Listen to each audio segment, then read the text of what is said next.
Mr. Pratt, we'll start with you. Your Excellency, first of all, I don't know if you're aware of the difficulties of the oil company Tullow, and if you're aware, how would that impact on the overall revenue situation in the country? Heads of diplomatic missions of countries which are usually considered your normal allies have been making very uncomplimentary remarks about your government. And given the fact that Ghanaian diplomats cannot do the same, how do you find this situation? And is there anything which can be done about the obvious interference of foreign countries and their representatives in our domestic politics? Okay, so good afternoon, Mr. President. I'm Osei Bones, I work with Asempa FM. Mr. President, you made two very profound declarations in the run-up to the 2016 election, and I believe that endeared you to many Ghanaians, and probably that culminated in that historic victory for you in 2016. The first of those declarations was that you are not corrupt, you would never be corrupt, and you would also not preside over a corrupt government. The second was that, and again, in expressing your abhorrence for nepotism, you made the point that you would also not build a government of family and friends. 3 years into your administration, Mr. President, can you boldly tell the Ghanaian people that you are not presiding over a corrupt government, and two, that you've not built a government of family and friends? That would be my question. Thank you. Bloomberg. That's a call, right? Yeah. Yes. Mr. President, good afternoon. I'm happy to see you looking very well. I'm very happy. Mr. President, your government has missed your revenue targets in all the 3 budget cycles that I've had since being in government. Now, this has also come on the back of even increased oil output, which has triggered the strong growth that we have seen. Now, with Tullow telling us that they're going to do a considerable cut in crude output for next year, how do you continue with your flagship programs? Now you also talk about 2020 being your year of roads. How do you combine that and still keep your deficit within the limit of 5%? Thank you. Songo, and then Mr. Aban was the last. Mr. President, more fire.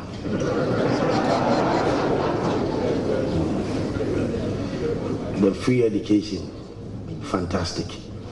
I really love it.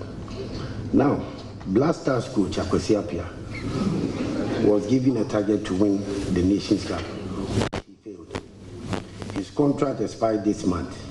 What would be your advice to the FA and the sports ministry, or what to do with regards to whether he stays or not? And personally, do you want him to stay as a Black Stars coach? Now, also you played a key role in getting FIFA to bring in normalization committee to normalize our football. They are done with their work, and now there's a new administration. What do you think should be the direction of football in the country? And Mr. President, also, just a few words of encouragement. Have to leave it here and let others ask their questions. Okay, Richard Comey is fighting, defending the IBF lightweight title in US. So what would be his message to him? Very well, very well. More fire. Mr. President, my name is Dan Kwekwe-Ebua. I work with Peace FM. One thing that has hindered the development of our local football, domestic football, has been the absence of infrastructure. Your government, through the Ministry of Youth and Sport, is putting up sports complexes across the country. How much of an effort are you putting into it to ensure that the project will be completed on schedule and will not remain in the green books of the MPP if there are any? Thanks. Mr. Aban. Good afternoon, Mr. President.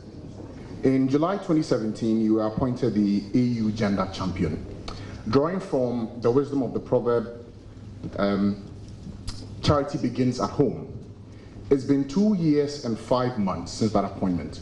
Mr. President, what systemic and structural changes have you implemented to improve the lives of women and young girls in Ghana in the face of sexual assault, rape, and gender-based violence? And lest I forget, what has become of your promise to push for the passage of the Affirmative Action Bill into law? Thank you.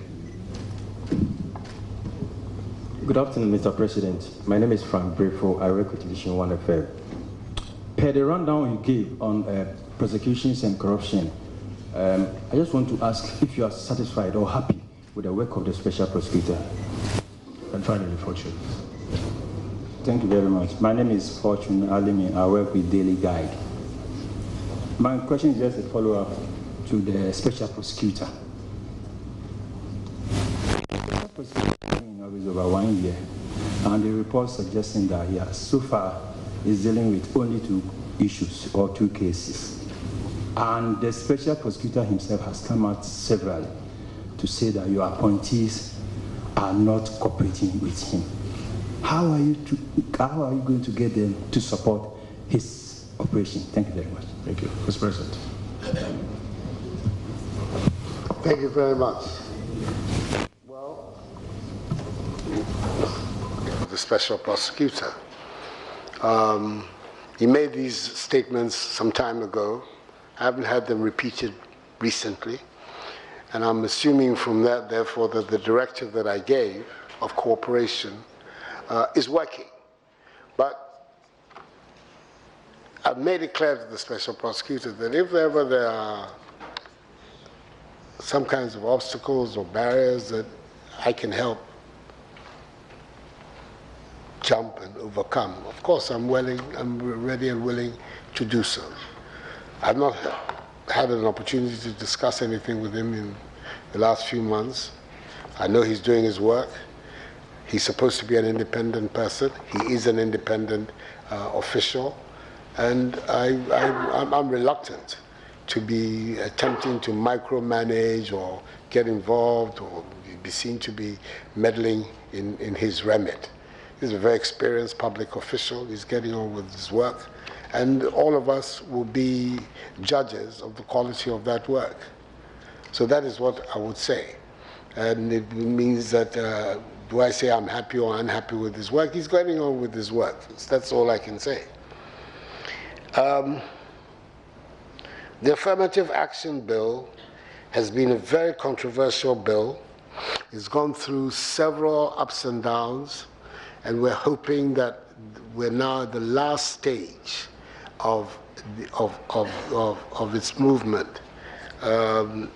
Hopefully.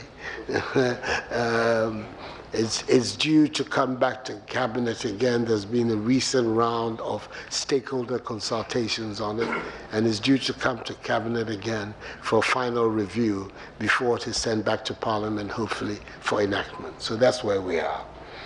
What have I done about doing gender, enhancing the position of genders? Well, an important part is the school program, opening up the opportunities for girls to be able to pursue their education. And the large numbers of girls who are now going through our senior high school system is an indication that that particular challenge has been well accepted and is being met. We are making efforts to replenish the fund that there is for dealing with victims of rape and of gender violence, and the strictures. And I think that the sanctions that are involved in rape and gender violence are being applied on a daily basis in our courts across the country. I believe that that has to be the way that we go. The efforts to complete the football infrastructure. The sports ministry is doing quite a lot of work in expanding football infrastructure.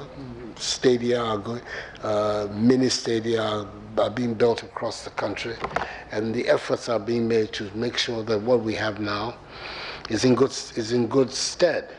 We're in a position now to have 3 or 4 different stadia, which can be used for international engagements. Recently, we were in Cape Coast.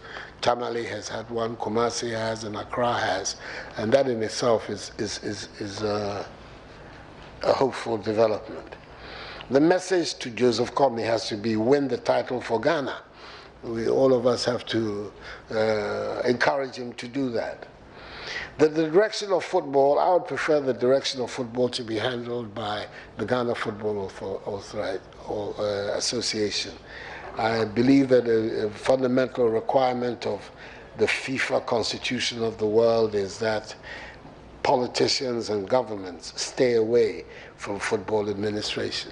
What we can do is to give maximum support to the new FA, and the FA thinks it would be helpful for them to discuss with us and get our views, of course.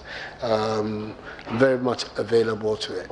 I thought it was important to bring FIFA into the process when the crisis over the former Ghana Football Association brew. And in the end, it proved to have been a helpful move we want to get. And then beyond that, as much as possible, also to compete at the global level. Do I want Kwesi Appiah to say it? This is a difficult thing for me to answer. Because if I say yes, it's like I'm putting pressure on the Football Association to renew his contract. And if I say no, then I know for sure they'll not be able to do it. So let me keep away from answering that question altogether. The revenue targets and the flagship programs, we've isolated in this 2020 budget the monies that we believe are necessary to fund the flagship programs. And despite the difficulties that have come from the problems to do with tallow that our senior journalist, Kwesi Pratt, talked about, I believe that we can confidently say that we'll be in a position to continue funding those programs for 2020. I am certainly not corrupt. I continue to say that I am not corrupt. I have not been corrupt. I'm not taking any money from anybody to give anybody any contracts. It's not part of my arrangement. And I am not presiding over a government of family and friends. Yes, there are one or two members of my family in the thing. Mr. Ofori-Atta, who is the Minister for Finance, is my cousin.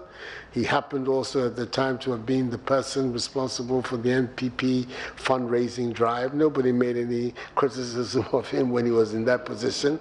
And I don't think it's so difficult for somebody who's been the fundraiser to transform it, to translate decision into, what do you call it, a finance minister. And apart from everything else, as far as I'm concerned, he's amazingly capable. He's been like a magician, having regard to where we were and being able to find a way to raise money for us to do many of the things that we have been able to do. He's been a real brick, and I'm very, very satisfied about the work that he's doing. And he's not there because he's my cousin, because he's there because he is a very capable man. The first investment banker in our country, built a very successful business, and is extremely highly regarded in the world of finance and the investment community here in Ghana and across the world. And I believe he's doing a yeoman's job for this country. So I don't have any difficulty about that whatsoever. Mr. Pratt, the intervention of diplomats in our internal politics, this is a matter that has been going on for far too long. And all of us have been complicit in it.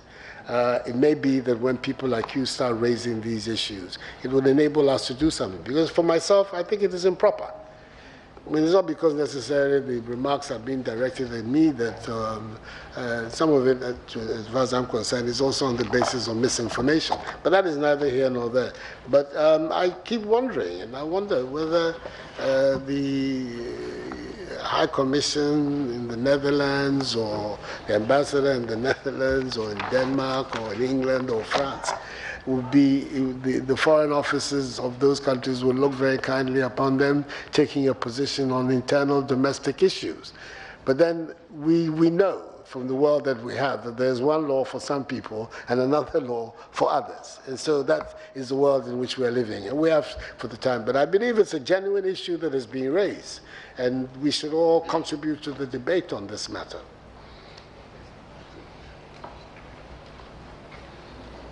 Yeah. Oh, close. Oh, well, first of all, I want to thank you again very much. I know it was a short notice that you have been able to come here today. I appreciate it very much that you came in such numbers.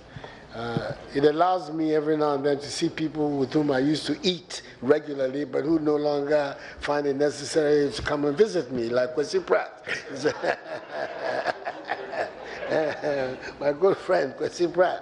I know a lot of people don't know that, but he was like a very good buddy of mine. But he doesn't come here anymore because he's on his agenda against my government, so he doesn't.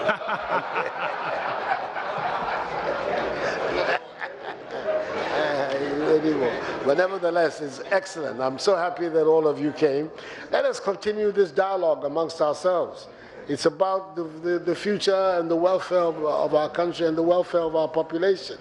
Yeah, everybody has a role to play in it. And from your angle, you have an important role. I have an important role. We continue to work together. And the most important thing is mutual respect. That so long as we have that with each other, I think the rest of it can go. But thank you very much for coming. Merry Christmas, and 2020, 4 more for Nana.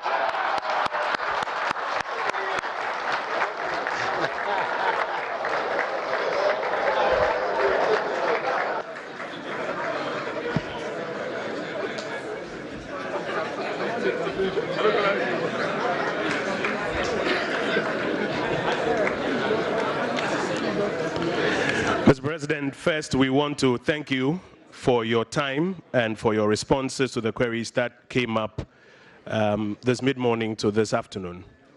We also want to thank His Excellency the Vice President, the Chief of Staff, and ministers who have been here with you this morning. Indeed, as you were speaking, I heard a few of the ministers murmuring in the background that only one of two things is happening. You are either enjoying it so much that you've forgotten they are all here, or that you are so on top of issues that you really don't require their interventions.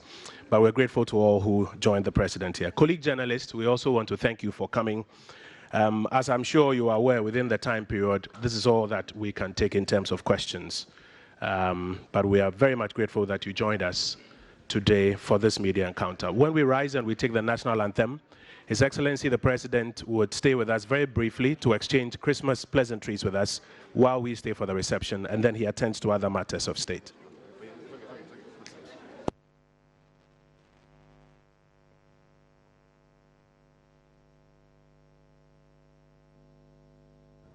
What a pleasantly light note on which the President just wrapped up the encounter with the media at Jubilee House this morning. Hello, thank you so much for staying with us. My name is Kojo Yankson, and we have been paying rapt attention to what the President had to say. A number of things have been announced, revealed, explained, and in some cases avoided during this 2 hours, 17-minute encounter between the President and some members of the media. Very soon we'll connect with our colleagues on the ground. Daniel Dazi is there, amongst others, and then we'll get a bit of a first-hand take of how things unfolded. But so much has been declared and explained by the President. He first spoke for about an hour.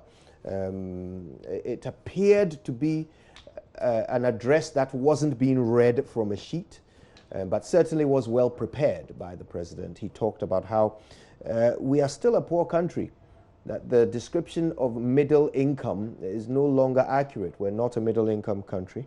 There was, as you can imagine, a lot of mention of free SHS, but he acknowledged the need for infrastructure. He said it's still an issue, but it was necessary for the free SHS policy to begin. And that has indeed happened. Then, of course, we heard that there will be a tree crop development authority. We also heard that the president intends for all state institutions to live off Ghanaian produce. Before I go on with my list of points that I noted, let me first mention that I'm not here alone. I'm here with my colleague Malik Abbas-Dabu, who is on our politics desk. Malik, always good to engage. Here. And I mention this because you have far more notes than I do. So what I intend to do is I'll go probably is because my handwriting is poorer than yours. Possibly. I don't know, but I will certainly go through what I have because there will be gaps, and then you, of course, can fill in with what you picked up from this encounter. So in addition to what I've mentioned earlier, we heard that the president intends to develop certain industries. 4 of them were mentioned: bauxite, iron ore, the automotive industry, and the sugar industry. And he, of course, made special mention of Chibi, where he said he would ensure that the bauxite deposits there are properly exploited for the nation. He talked about adding 350,000 workers to the public sector wage bill. He accepted the reality of multi-party. He said that we ought to accept the reality of multi-party elections across our political structure, including at its very base, which is where the referendum sought to establish a partisan election of our local government representatives. And then, of course, he talked about the fact that the numbers, this was when he was answering questions, the size of his government, he said, was necessary, and that the output that his government has had would have been difficult to achieve with smaller numbers. He said that in his assessment, his government has achieved 72% of the promises that they made in the run-up to the election. And he also talked about the relationship between Ghana and Nigeria when it comes to the retail space, and that there will be no discrimination in enforcing the laws on foreign retail in Ghana, but that there has been a clampdown on taking law into our own hands, which is what he described as having happened with Guta and the Nigerian and foreign retailers. He talked about the capacity of the state to defend itself from corruption. He said that was weak. A very interesting point made there. And also we heard about the 44 who were killed in Gambia. And also he made an interesting point about intervention of foreign missions in local governance issues. These are just a few of the things he talked about. Malik, certainly on this occasion, the president, even though he spoke for quite a while, also did give a few more journalists than the last time the opportunity to ask questions. An improvement or otherwise? Which is quite strange to the extent that this looked like a hurriedly organized press briefing compared to the last one, and yet the last one was hurried compared to this one. So this is a marked improvement over the last one, which was organized, but this looked like a well choreographed presentation by the president and well coordinated press briefing and interaction between the president and the journalists. So you're absolutely right. The last one, because it was a prepared speech, it sounded boring and too long. This had the appearance of an extempo presentation, and he was talking to the people rather than delivering a speech. So that gave it a semblance of interactivity, and to properly situate it, this is an interaction. So he's talking to the people rather than just delivering a speech. And of course, you are right, people had a lot more time, so they took about 20 questions, 4 batches of 5 questions each, so 20 questions or even more, because some people asked more than one question. Our own colleague Fire for Fire asked more, Songo asked almost 3 questions, if you remember. So today he took more questions, and I think today's presentation was a lot more lighter compared to the last one. The last one appeared a lot more tense than this one is. So this is a marked improvement over the last one, and I think that those who planned this deserve some commendation for that, because the other one was a little more chaotic, a little more hurried, in fact rushed, and so the feedback was largely negative in that one. So this is better. This is a marked improvement. In the presentation that he did, he focused on the 4 thematic areas that the government believes are more important. Yeah. The economy, health, education, and then agriculture. So he was big on all of these thematic areas. So on health, he talked about not just the recruitment of more than 55,000 health professionals. He talked about the debt that was inherited and how much of that debt has been paid. He talked about the outstanding claims payments to service providers under the National Health Insurance Scheme.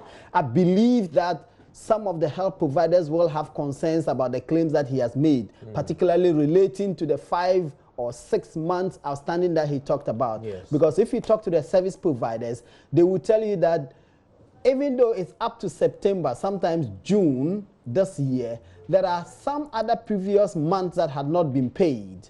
And so you have to factor those into how much money has been paid under the National Health Insurance Scheme. But he says that the 1.2 billion debt that was inherited has been paid. Well, to be fair, even the June the June dates that he mentions as being the latest, the farthest back these arrears go, that might be disputed. We've already started getting some messages from service providers in the northern part of the country who are suggesting some of them haven't been paid since January. That's absolutely the point I'm making about. So when you talk to some of them, they will tell you that you may have September to December or September to September 2018 to January 2019 not having been paid, but you then have February 2019 to maybe June 2019 being paid. So you have received payment up to June, but you still have some outstanding which is in last year that has not been paid. So it's not exactly accurate that all of the arrears have been paid up to June or July.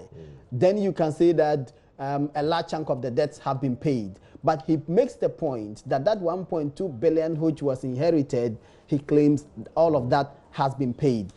Now on Agreg, he naturally talked about the supply of fertilizers, subsidized fertilizers that is, and improved seeds under the Planting for Food and Jobs and how much that has contributed. He talked about bumper harvest having been achieved in the last 2 years and that had never happened for a long time. That may be true. He considered the problem of rice and the fact that there's bumper harvest in rice. Now the sale of that rice is the problem.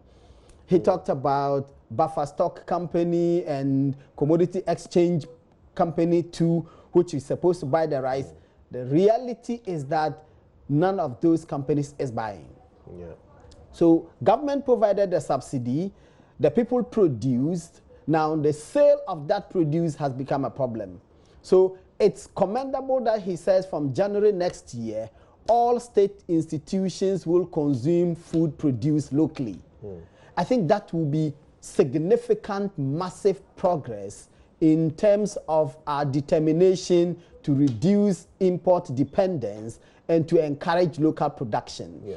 Because if you have all of the senior high schools, all of the training colleges across the country, all of these state institutions and state agencies relying largely on locally produced food, that is progress. Because that means that there's already a ready market available for the produce which is produced locally. And once there is market, there is encouragement for those who produce to continue to make the investment, to produce more, and to process same for supply to the local market. Another important one he dealt with was the banking sector cleanup. He was asked a question as to whether the government could have done something other than what it did. And then he relied on his vice president, Dr. Mahmoud Bawumia, who in 2016 said that some 8 banks were on life support and that if nothing was done, those banks were going to collapse. He says that this is the reason why the man is a prophet and he deserves that accolade, that they did not know the scale of the fragility of these banks, but they knew that there was a problem there and that the investment that they have made, the 15.3 billion Ghana cedis that they have made saved 10,000 jobs which otherwise would have been lost if they didn't make that investment. And that if they didn't bail out the banks, if they didn't take the steps that they took, the central government didn't do that, history would have condemned them as not acting when they needed to. And he talked about having saved 95% of deposits. Absolutely. So 3,000 jobs left, lost, 10,000 saved. Indeed. So let's very quickly go back to Jubilee House, where my colleague Lateef Idris has been interacting with some of the journalists who participated in the presidential encounter. Lateef, if you can hear us, talk to us about how this this most recent encounter unfolded from the perspective of those of you who were there to interact with the president.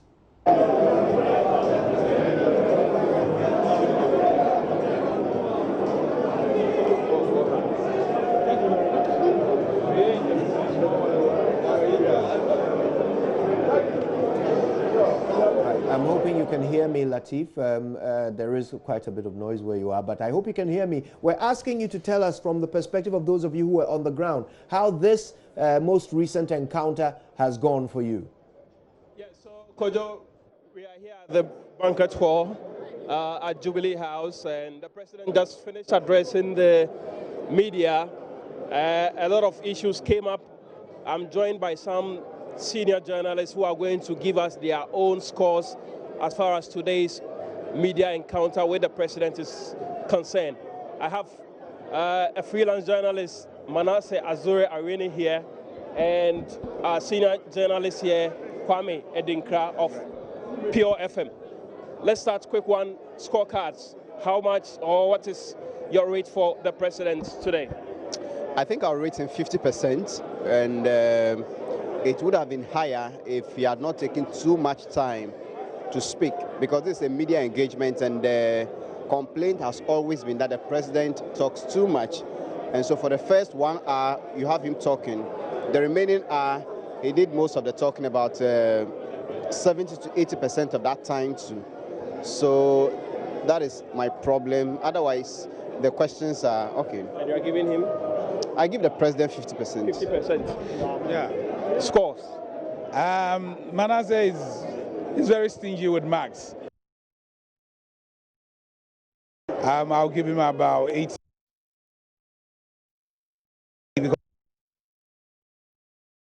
Issues.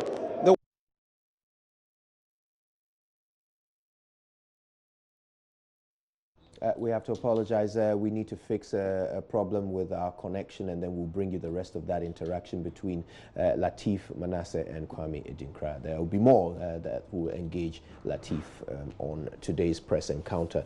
But Malik, let's touch on a few items while we await that reconnection. One of the questions that was asked regarded Yahya Jammeh and the 44 Ghanaians who were killed in the Gambia. Somebody asked, what has the president done? What did he do when he was foreign minister? And what is he intending to do?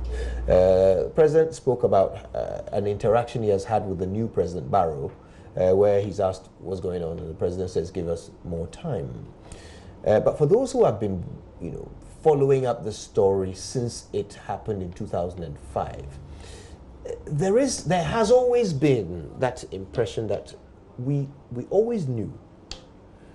Even back in 2005, the president himself admits that he was aware that the order came from Jammeh, and that recently we've had that confirmed by those who spoke, in court about it. So if we've known all this time, the level of inactivity from government, is that justified? Do you think the government, well, governments, exactly, successive governments, do you think the president spoke enough to that issue? Making a phone call to Barrow, is that about all he is able to do as the president of a country that had 44 of its citizens killed by the president of another country, according to the testimony given in court so far? Well, one of the things you have to recognize is that there is something we call jurisdiction, and normally jurisdiction is where the crime is committed, the nationality of the person, all of that determine what the country can do. Under the circumstances, the country cannot go to the Gambia or Malabo and go and take Yahya Jammeh and bring him to Ghana to prosecute him, because he's not subject to your laws. That's one critical point we have to observe. Because he's not subject to our laws, the best we can do is to prevail on the Gambian government to then prosecute these persons, especially after confessions have been made. The Gambian government to prosecute them. So the president says he called Adama Barrow, who is the new president in the Gambia. Adama Barrow says he is fairly new and that he's concerned about the stability of the country because Yahya Jammeh had been there for such a long time and he has just come in, and you would know if you follow the news that he, Adama Barrow himself, has started having problems and that there are supporters of Yahya Jammeh who believe that Yahya Jammeh should come back to the country and that nothing should happen to him. I think one of the other recourses that we could have is to report him to some of the international organizations, international tribunals, make a case before them, or force an investigation to be conducted to gather compelling evidence linking him to committing the crime, and then we taking that evidence and going to make a complaint to an international tribunal and asking that he should be held accountable for his actions. The point is, have we even explored that option? It's been 14 years since these people were killed. How do you assess, and again, we're talking successive governments here, how do you assess any of the efforts that have been made to find some resolution to this matter? Has enough been done? Well, we did something in the early part of, I think, the President Mills's government. You know that some level of reparation was given. Some 9 persons, if I remember correctly, were identified as Ghanaian and were brought to Ghana. The Gambian government provided some small reparation and their families were helped to bury them. That's about how much the government did. Now that there is new evidence indicating that there were more than those 9 persons who were killed, and there are potential clues and leads as to the persons who were responsible and those who gave the orders for them to engage in that conduct that led to the killing of our compatriots, the state may want to do a lot more so that justice can be given to these persons who lost, families that lost their members in that country. Let's talk about the president's dealing with the issue of corruption. He said he's not corrupt, he's not a clearing agent, he is not presiding over a corrupt government. And he made an interesting point about the capacity of the state to defend itself from corruption. He said that capacity is weak. These institutions need to be given more money. And he talked about how there was a 25% increase in funding to institutions that can help in the fight against corruption. He mentioned some of them, including Shraj and the Auditor General and so forth. There have been recent calls for the Attorney General's office to be to have more funding. Obviously, the Office of the Special Prosecutor has complained about funding for a long time. 190 million was allocated. How much of it has he been able to access? You know, all of these questions around funding of the institutions that should be leading the fight against corruption. Before we engage on that all-important issue, I think we have that connection with Latif again. Let's catch up with that conversation. And for giving the order that says the ambulances should still be parked at the forecourt of Parliament, what would you say is his high point today? Well, for me, his high point has to do with the order to state institutions to patronize local rice. I think it's a very good idea, and I was the one who started the clapping when he mentioned that.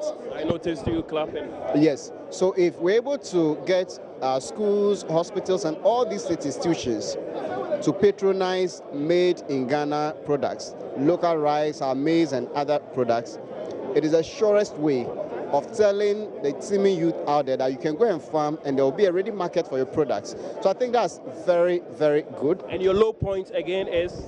My low point is his instruction to the ministry to park those ambulances until all the rest come in, because these ambulances have been parked for a number of months now.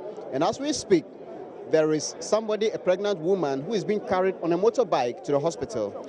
As we speak, there is somebody who is dying and there's no ambulance to take them to the hospital.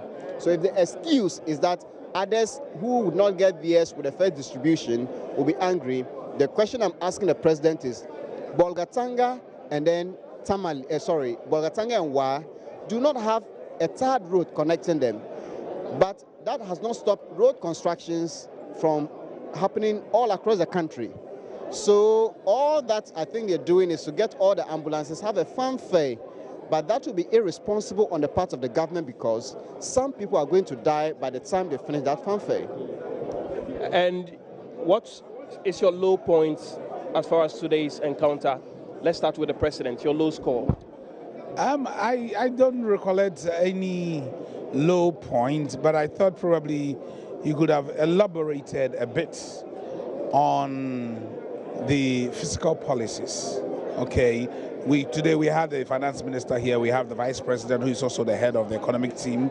So with regards to the depreciation of the city, he could have elaborated a bit on it. And he was frank with the financial institution breakdown, and then he was frank with the responses. But I think he could have elaborated, because as we speak, there are hints that even in the rural banking sector, there are challenges in there. So it is not over yet. Maybe he could have expanded that discussion so that we know specifically what he is doing in that banking sector. He told us that instead of 10,000 people losing their job, we lost 3,000. But 3,000 is also a considerable amount of people who have lost their job in an era where we are thinking of creating more jobs.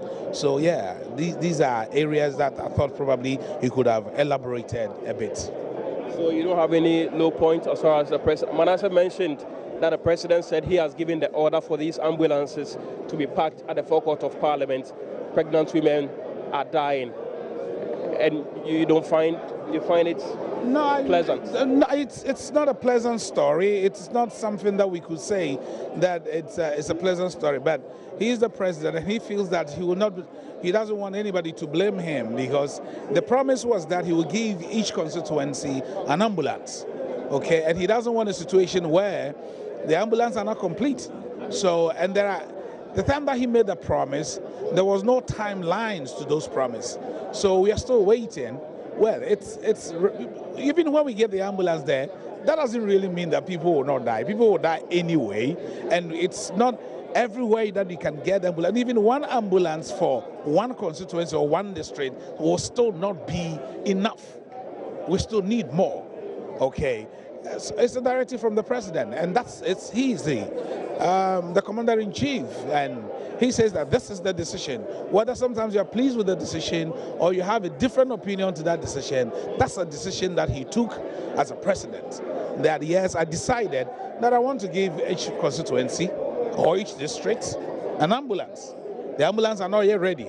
We are waiting for maybe 2 or 3 weeks for all the rest of the ambulance to come. Some are on the high seas. So why don't you wait so that we do a colorful celebration and then do the distribution, so that he will not have that blame game of some districts saying that, why is it that you have given this ambulance to this hospital, but we are not getting ours? Okay. Fedi, thank you.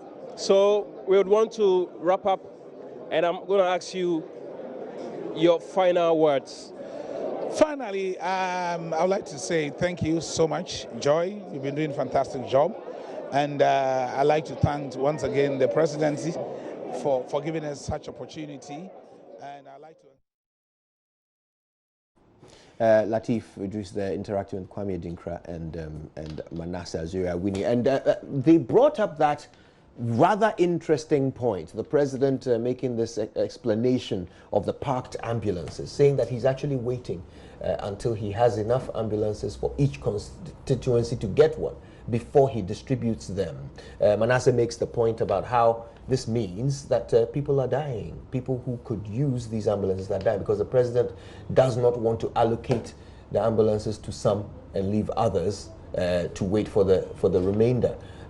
Does it appear that the president is more interested in appearances here, you know, and some sort of, well, playing some political balance, rather than simply saving lives, doing what is expedient, and then filling in the gaps as and when he can with the remaining ambulances? Could I see the point the president is making, but the point is unconvincing. It's unconvincing to the extent that the president knows, and I think that the president is aware that the Ghanaian people recognize that he cannot solve all of the problems at the same time, that he cannot provide services to everybody at the same time, and that he himself, the kinds of services that they are delivering, he said that how many, one district, one factory, how many of them are working?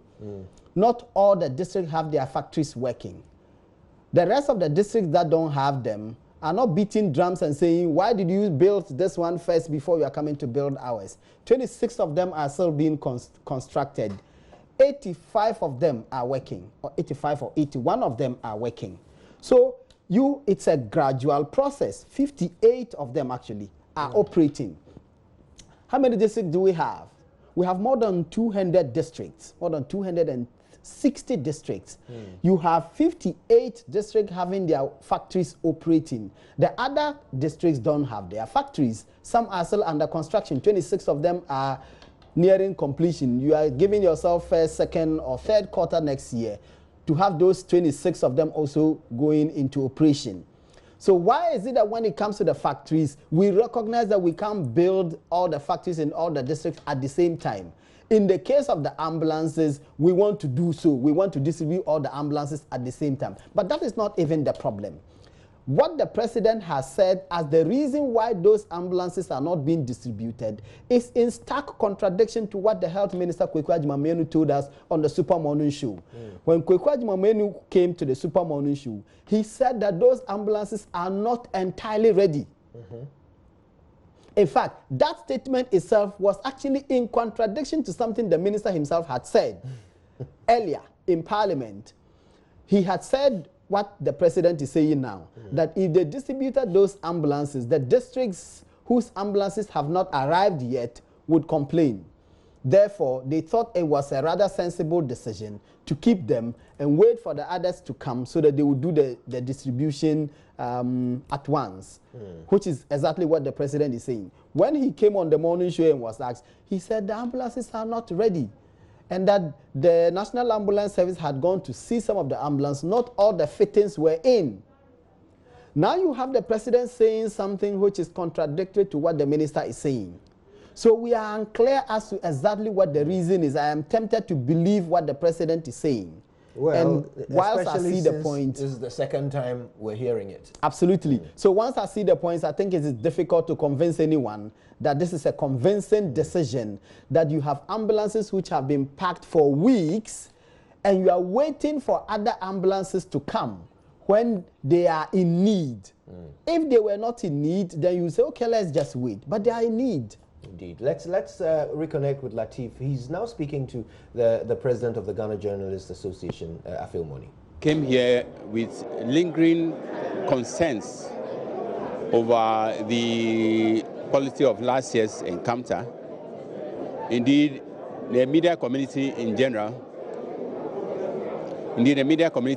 were pelted with bevel stones for the quality of questions which was substandard. It was, to a very large extent, perpetration of mediocrity. And we value what you do on the scale of the public and not on our own scale. So if the public judge us that we did not do well, we will do them good faith. I, for once, I was here, and I could testify that some of the questions were irrelevant. Even the construction of the questions were poor, even though some of the questions were high. But generally, last year we didn't do well. So that prompted the verbal stones with which were pelted. That this year has been a great departure from last year's in terms of the quality of the questions, even though the notice was short. But the journalists came here armed with good questions, including yours, and which were fielded, and the president. So both on the side of the media and the president of the presidency, I think we all did well. The president was also brief in answering the questions and humorous in certain instances, but highly skilled in answering the questions. Sir Francis Bacon, the British philosopher, once said, and I quote, "A good question is half the answer." Today, not only one or two questions, good questions were asked, plenty good questions were asked, and this overall has painted a very good picture for the Ghanaian media community. I'm so happy that we have erased the negative perceptions of the past. In fact, those perceptions have been consigned to the dustbin of history. So what is reigning now is that the Ghanaian media is on ascendancy in terms of professionalism, and also the president also doing his bit in be candid in answering the questions. A quick one again. So on your scorecard, what do you have for the president? Quick one. I'll give him something in the region of 80%. 80%. How about the journalists? I think they are at par, 80-80. 80-80. Thank you very much, Mr. President, but don't leave us yet. Gary Al Smith is here, sports person. What would you say to the president's response to the questions in your field that came up? Well, I think Songo and Dan Akuffo-Addo. To the Songo question, it was an expected answer. I mean, obviously, if you ask the president, you know, what his thoughts are on whether Akuffo-Addo should stay or not, he's obviously going to be, you know, quiet about it because, again, it will be seen as interference. Looking at the fact that there's this perception that Akuffo-Addo is even, you know, a government-inspired choice to be the Black Stars coach. So he was always never going to give a direct answer to that. And as to Dan Akuffo-Addo's question about infrastructure, yes, and whether the president was a bit cagey about it, he just gave a general answer because what Dan wanted to do was what monitoring mechanisms were going to be put in place that the various infrastructural promises and do not stall and they are done in time. The president didn't answer that. But generally, I think that the media encounter is always good. Many countries don't have this opportunity for the media to interact directly with the president. So it's always a plus for our democracy. My personal view, as ever, is that presidential media encounters like this do not need the president to be speaking and touting his own achievements for the first hour. That is what the Meet the Press is for. That is why the Ministry of Information is there. That is why the NCCE and, you know, all those media agencies are there. I mean, we know what the president do on our own platforms, Joy, Asempa, Inshira, they are there. When the president meets the journalists, what we would like is a 10-minute introduction, maybe some pleasantries, and then the rest of the 1 hour, 45 minutes for us to engage. But generally, I can't say it's a bad thing, and I'm super, super impressed and proud of the questions that my colleagues put forward. I was going to come yeah. to last year you monitored, this year you... I think it's getting better by the year. You saw journalists who came with questions written on their gadget or their phone. Some came with papers, well considered, very well crafted, very thoughtful, and they didn't allow the president to have his way today. There weren't any opportunities for the president to give snide remarks about the journalists. And like my senior colleague, Mr. Afel Moni says, 80% given to the journalists. I'd be generous to give a 90% to the quality of questions and the orderly presentation of material today to the journalists. And so they are a good representation of our craft. Thank you very much, Gary. The president of the Ghana Journalists Association has left us. And so before we wrap up, so Kojo, I'll hand over back to you in studio, Kojo. Thank you very much. Lively engagement there from Latif Idris, speaking to several members of the Inky fraternity. The president of GJA there, scoring the journalists quite high on the quality of questions and, in fact, the entire program on its organization. And that was the next thing I wanted us to engage on before we come back to the substance of the issues the president raised, particularly corruption. So what do you think? How well did the journalists do this time around in terms of quality of questions? Remarkably better than we have always done. I've followed all our media encounters for a very long time, dating back to the days of Kufuor, John Mills, John Mahama, and then now Akuffo-Addo. I think this is one of the best media encounters we've had because the questions were well tailored. People didn't run the kinds of commentaries that we have seen in times past.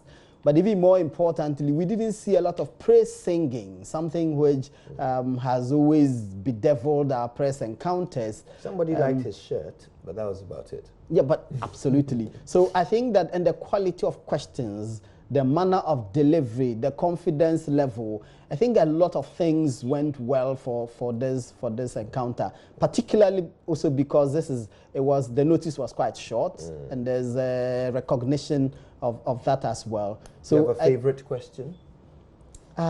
Favorite question. I won't say favorite question, but I think there were a lot of quite good quality questions that were asked. Any come to mind? The OB's question about the declarations that the president made in respect of corruption and the family and friends government, and you would realize that the president's answer was quite strong to that question about family and friends and the matters relating to corruption. The validity of the answers we are not assessing, but just the question and the manner of the delivery of that question for me stood out. Latif as a very bright question. I don't know if it came out well, but Latif's question was good as well about the Afro barometer and what the president made of having come into office on the back of a very strong victory. 3 years down the line, surveys are indicating you will not have a one-touch victory. That is a poor verdict on your work. I think that was a brilliant question as well. Indeed, indeed. And of course, there were many other good questions on the day. The president's response to the questions, I mean, was there much of the usual, ducking and diving, bobbing and weaving? Did he actually face all questions squarely, in your opinion? No, I think that in large part, the responses to today's questions were better than in times past. That's why I said that this was a carefully choreographed, it would seem, a carefully choreographed, carefully well-coordinated press interaction with the journalists. The responses were poignant. At some point, he was quoting figures. In respect of the corruption, for example, he gave you figures of what has been done in terms of helping the institutions that fight against corruption to do their work and comparing that to previous. So the idea that he had all of those figures would give a certain indication. One question I didn't think he gave a strong answer was Francis Aban's question about protection for women and girls against sexual violence. I didn't think that the answer was strong enough. Indeed. Well, Malik, I've got to thank you for that. I'm told our time is up, but that is nothing to despair about. We're going to be engaging widely on the issues that have been raised in this press encounter in subsequent bulletins. All you have to do is, well, nothing really, just stay exactly where you are with your station for the duration. My name is Kojo Yankson. It's been an honor.